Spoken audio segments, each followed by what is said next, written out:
আল্লাহ বিশেষ করে জিয়া পরিবারে জিয়া রহমান খালেদা জিয়া সহ যারা অন্ধকার কবরে সেতেছে সকলকে তুমি মাফ করে জান্নাতুল ফিরদাউস নসিব করে দিন। আরেক জিয়া সাহেব প্রধানমন্ত্রী হয়েছে, আল্লাহ মন্ত্রিসভা গঠন করেছে, সারা বাংলাদেশের প্রতি খাস রহমত নাযিল করে দিন।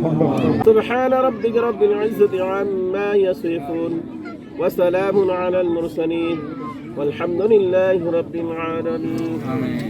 নেত্রী বেগম খালেদা জিয়া এবং জিয়াউর রহমানের মৃত্যু এবং তাদের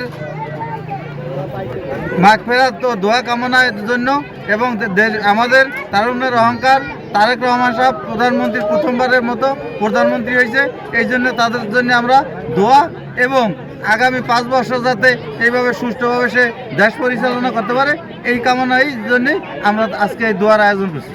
তারেক রহমান ক্ষমতায় আসছে, এখন আমাদের মিয়ানুরউদ্দিন আহমেদ অপু এই জায়গা থেকে 3 থেকে শরীয়তপুর 3 আসন থেকে বিপুল ভোটে পাশ করছে, সংসদ সদস্য হয়েছে। এই কারণে আমরা সবাই খুশি, একটা সুস্থ সবল ভোট হয়েছে, হেয়ার নির্বাচন হয়েছে। এখন আমরা এই উপলক্ষে একটু মিলাদের আয়োজন করছি, আমরা সবাই আমন্ত্রিত এই মিলাদ